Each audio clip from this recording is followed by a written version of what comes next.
예. 에스라서를 읽다가 이제 학계 선지자가 등장하고 있는 것을 우리가 보았죠. 그래서 학계 선지자가 등장하면서 그 시기에 주셨던 메시지라는 것을 깨닫고서 이제 제가 연결을 하고 있는 겁니다. 어제 말씀 속에서 이 부분이 바로 그들을 이제 힘을 주고 그래서 그들이 다시 성전을 재건을 시작할 수 있었다. 다시 말하면 옛 성전을 부수고 새 성전을 세우는 일을 그들이 할 수 있었다라는 부분을 우리가 묵상하고자 하는 것입니다. 이 한국교회에서 많은 목회자들이 강조하는 것이 몇 가지가 있습니다. 그것이 주일 성수죠. 주일 성수하라라고 요구를 하고 있고요. 그 다음에 이제 11조 헌금이죠. 신앙의 기본이니까 11조 하나님의 것을 하나님 앞에 드리라라고 말하고, 그리고 강조하고 있는 게 이제 성전 건축이죠. 그런데요, 이렇게 강조하면서 그 모든 것들이 복받는 길이다라고 연결을 하고 있어서 조금 안타깝죠. 그죠? 유대인들이 안식일을 지켜서 복을 받았다라고 생각을 하고 있고요. 그리고 많은 사람들이 그 주일을 지키는 사람들 가운데서 복받은 사람들의 이야기를 찾아서 이제 예를 들으면서 우리 그래서 성수주일 해야 한다. 복이라는 개념만 정확하게 정리하면 그 말이 맞습니다. 그런데 이게 정리되지 않고 복 받는다 그러면 어떤 복을 생각해요? 이 세상에서 잘 되는 것, 이 세상에서 잘 먹고 잘 살고 물질적으로 부유해지는 것을 그냥 복이라고 생각하는 거죠. 아니요. 안식일을 기억해서 지키는 것, 그게 복 있는 것이다라는 얘기는 천국 백성으로 되는 것이라는 의미죠. 세상에서는 그것 때문에 손해를 볼 수 있어요. 예. 우리가 주일날 아주 쉬운 얘기로 주일날 장사하던 사람이 장사하지 않으면 당연히 수입이 줄 것이죠. 어떤 면에선 단골도 오지 않을 수도 있겠죠. 바로 그런 부분에서 우리가 손해를 감수하면서라도 안식일을 지키는 것, 성수주일 하는 것이 참 복 있는 사람이다라는 것을 알 때 그 희생을 감수하고 주님 앞에 나와서 주일을 지킬 수 있는 것이죠. 우리가 깜빡하고 잃어버리는 것이 있어요. 이 성수주의를 강조할 때에 유대인들은 안식일을 지켜서 복을 받았다라고 얘기를 하면서 그렇게 문자적으로 안식일을 지키는 정신을 가지고 주일을 지켜야 한다고 할 때 예수님이 안식일의 주인이신 예수님이 참된 안식을 주시는 예수님이 이 땅에서는 주일날 병든 자를 고치고 그죠? 이 땅에서 안식일에 밀리삭을 비비는 그런 일들을 했다는 사실은 거기서 그냥 빼놓죠. 왜냐하면 이해가 안 되니까. 우리는 알아요. 안식일이라고 하는 얘기가 천국을 상징하고 있기 때문에 천국에는 뭐가 있으면 안 돼요? 병든 자가 있으면 안 된다라고 해서 병자를 고치는 거죠. 그 병든 자 자체도 우리에게 계시해 줄 때는 육신의 병이 아니라 영적인 병이죠. 천국에는 영적인 병든 자는 없어야 돼요. 없는 곳이에요. 그래서 이 땅에 계신 예수님이 상징적으로 우리에게 계시해 주기 위해서 안식일에는 병든 자를 만나면 안식일엔 병든 자가 없는 거야. 천국에는 병든 자가 없는 곳이야 라고 해서 병든 자를 고쳐주었죠. 특별히 병든 자 고칠 때 강조하는 것 있죠. 소경을 고친다든지 안진뱅이를 고쳐요. 그죠? 땅에 속했던 자, 그 다음에 세상을 보지 못하고 하나님의 세계를 보지 못했던 자들을 고쳐서 천국을 누리게 해주는 것, 이런 의미였어요. 그날에 굶주리는 자가 있으면 안 되죠. 천국에는 굶주리는 곳이 아니에요. 그래서 만약에 그날에 굶주리는 자가 있다면 먹여서라도 그 굶주림이 없는 것을 상징으로 우리에게 보여주는 날이었어요.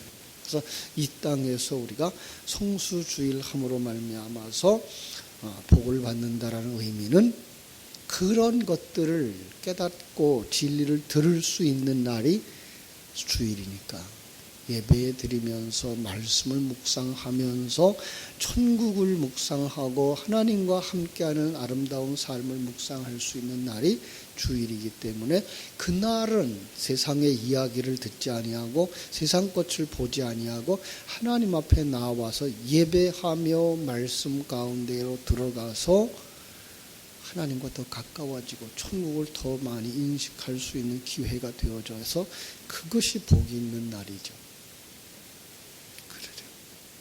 똑같은 거예요.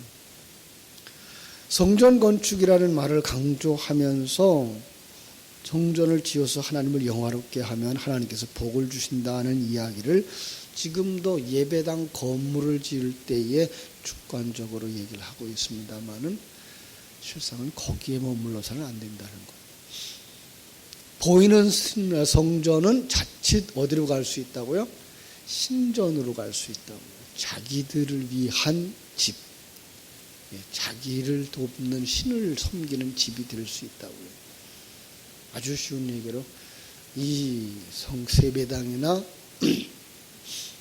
2층집 예배당이나 똑같이 예배하는 장소가 성전인 것이고 거기에 진리와 생명의 말씀이 선포되어지고 그리고 거기서 하나님의 말씀을 듣는 자들이 있을 때 거기가 성전인 것이지 건물을 크게 지어놨다 그래서 거기가 성전인 것은 아닌 곳이에요. 자칫 잘못하면 이 땅에 있는 큰 건물들이 신전화되어지고 우상화되어질 수 있다는 사실을 우리는 먼저 기억을 해야 돼요. 그걸 가르쳐 준 사람이 누구예요? 그걸 가르쳐 준 사람들이 학계예요. 그걸 가르쳐 준 사람이 스가랴 선지자예요.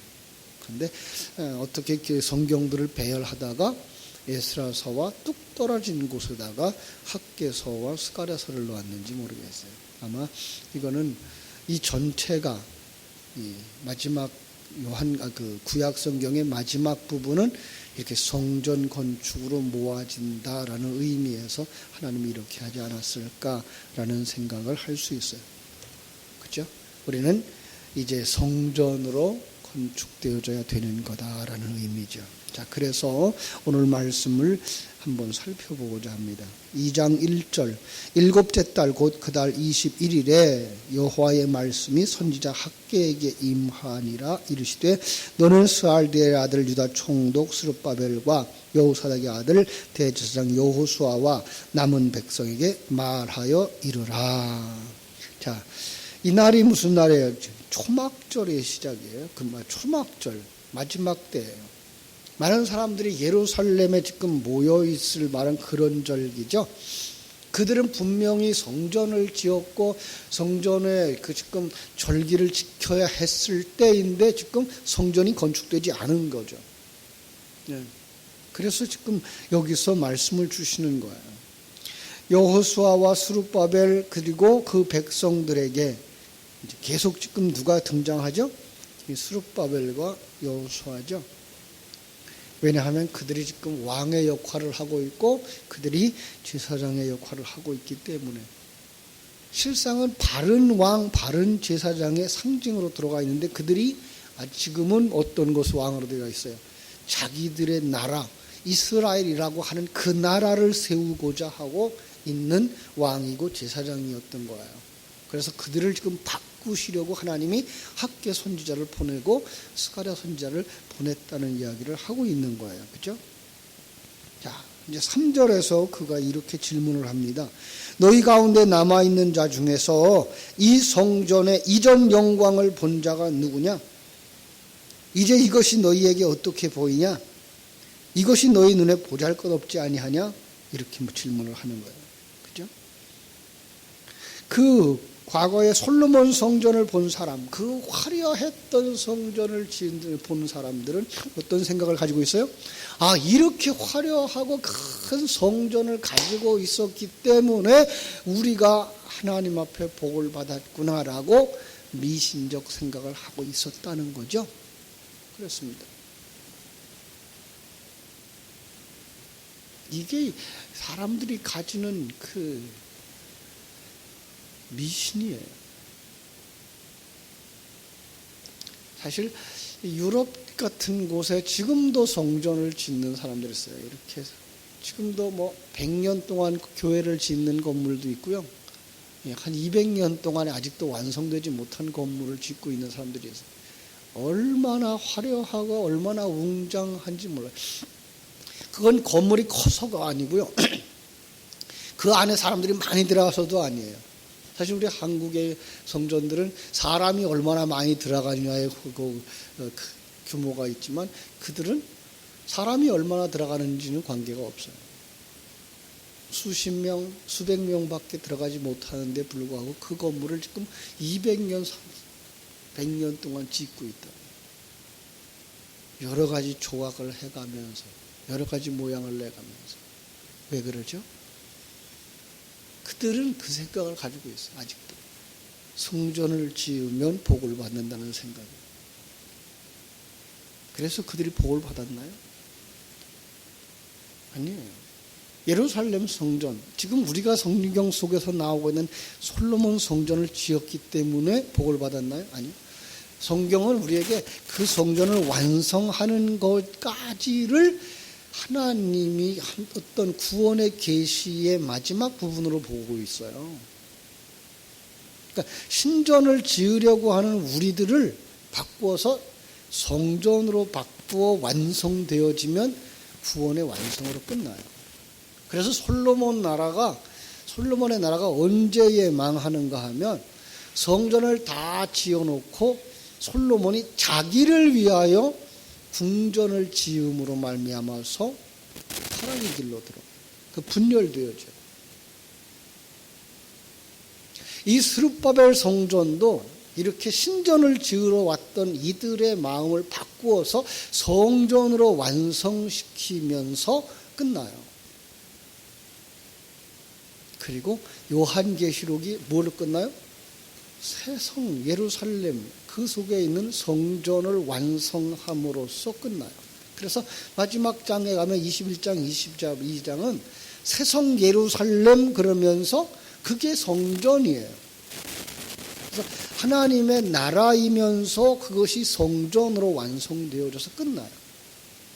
결국은 여러분과 내가 하나님의 성전으로 완성되어지면 이 땅에서 우리의 역할은 끝난다는 거예요.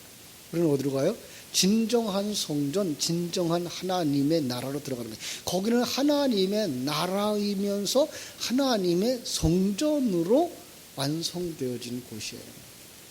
바로 그런 것을 우리가 바라볼 수 있어요. 그리고 우리가 지금 계속 바라보고 가는 것은 지난주일 설교에서 보신 것처럼 성막에 울타리를 들어가서 번제단을 들어가고 그리고 물두멍을 지나서 그리고 성소를 지나가고 있는 장면이죠. 지금 떡을 먹고 빛이신 예수 그리스도의 인도하심을 받으면서 주야로 묵상하는 그 기도를 통해서 우리가 어디로 들어가요? 찢어져 있는 그 회막, 그죠?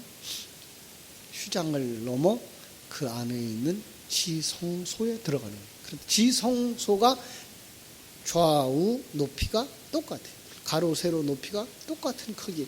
그게 바로 요한계시록 22장 나오는 새성 예루살렘이 12,000 스타디온, 12,000 스타디온, 12,000 스타디온의 모습인 거예요. 바로 성경은 이렇게 해서 성전이라고 하는 그것을 천국으로 그려내고 있고요. 우리가 들어갈 하나님의 나라로 그려내고 있다고. 우리 하나님께서는 주의 종들을 통해서 학계를 통해서 바로 그걸 펼치고 있는 거예요. 그래서 지금 뭐라고 말하는 거예요? 야, 너희들 가운데에 있는 이 성전이 이전 영광을 본 자가 누구냐? 이 성전의 이전 영광 그 자리에 똑같은 자리예요. 솔로몬 성전을 지었던 그 자리예요. 그런데 지금 돌 위에 돌 하나도 남겨지지 아니한 상태. 거기에 무엇을 짓기 위해서? 그 신전화 되어졌던 그들의 그 솔로몬 성전도 부숴버리고, 건물은 뭐가 될 수도 있는 거예요? 신전이 될 수도 있고 성전이 될 수도 있는 거예요. 그 속에서 진리가 선포되어지고 하나님의 사람들이 하나님의 사람으로 만들어져 가면 그곳은 성전이고, 자기의 배를 채우고 자기의 욕망을 성취하고자 하는 사람들이 모여서 그런 이야기를 주고받는 곳이 되어지면 거기는 신전이 되어집니다. 거기는 헐어버려야 돼요. 주님이 그래서 요한복음 2장에 가보면 예루살렘 성전을 보면서 뭐라 그래요? 이 성전을 헐라 내가 사흘 동안에 다시 세우리라. 근데 이 성전 분명히 보이는 성전이에요. 그런데 나중에 거기다 한 글자를 딱 넣어요. 그래서 자기 몸을 가리킨 것이라. 보이는 예수조차도 헐어버려야 되는, 그것이 의존화되어지고 그것이 우상의 대상이 되어질 때 그걸 과감히 헐어버려야 되는, 우리는 보이지 않은 하나님과 함께하는 삶, 정말 그 하나님의 인도하심과 그 하나님의 주시는 그 풍성함을 누리는 삶으로 나아가야 되는 거예요. 그래서 이렇게 말씀하죠. 4절. 그러나 여호와가 이르노라 스룹바벨아 스스로 굳세게 할지어다. 여호사닥의 아들 대제사장 여호수아야 스스로 굳세게 할지어다. 여호와의 말이니라. 이 땅 모든 백성아 스스로 굳게 하여 일할지어다. 뭐 하라고 그래요 지금? 스스로 굳게 하라. 굳게 하라. 굳세어지라는 거예요. 스스로라는 말 때문에 우리가 또 여기서 속을 수 있어요. 무슨 뜻이에요? 그건 우리 홀로애가 아니에요. 이제까지 누구를 의존하려고 했던 거예요? 그들이 만들어 놓은 신, 우상, 그리고 그들이 부르는 여호와로 말미암아서 그들이 강해지고 싶었던 거예요. 그런데 하나님은 그거 아니고 이쪽이라는 의미예요. 누구와 함께? 그래서 하나님이 여기서 뭐라고 말씀하세요? 내가 너희와 함께 하노라. 이것이에요. 스스로 함께 하라 그러면서 뭐라 그래요? 내가 너와 함께 하잖아요. 우리 하나님은 지금 우리와 함께 하시다는 거예요. 성도들에게 있어 가장 중요한 인식이 바로 이 부분이에요.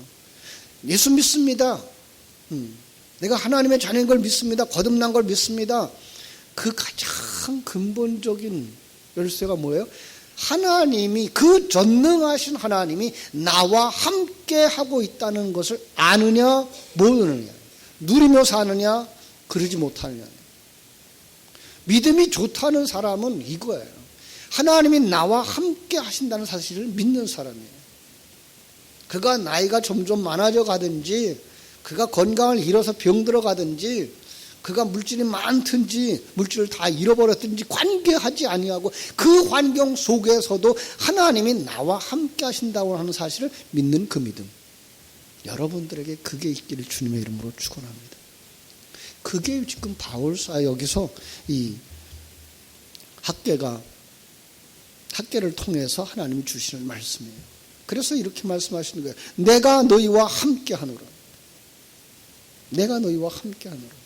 마치 여호수아에게, 여호수아서 1장에서 말씀하시죠. 모세의 뒤를 이어서 지도자 노릇해야 하는 그에게 하나님이 내가 너와 함께 하니까 강하고 담대하라. 그래야 뭐 할 수가 있다고요? 성전을 지을 수가 있다고. 왜 걱정하느냐라는 거죠. 자, 오늘 시간이 많이 지나가서 8절 9절 보고 마치겠습니다. 은도 내 것이요 금도 내 것이니라. 만군의 여호와의 말이니라. 이 성전의 나중 영광이 이전 영광보다 크리라. 만군의 여호와의 말이니라. 내가 이곳에 평강을 주리라. 만군의 여호와의 말이니라. 그렇습니다.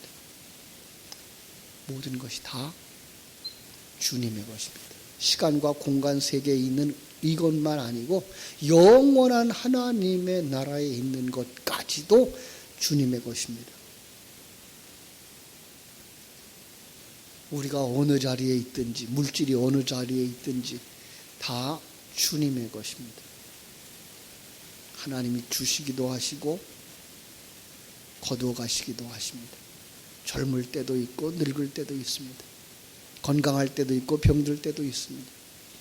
그러나 그 어떤 환경 속에서도 그 하나님과 함께 하시는 사실을 믿어서 평강을 누리고 평안을 누리고 기뻐하고 찬송할 수 있는 여러분 되시기를 주님의 이름으로 축원합니다.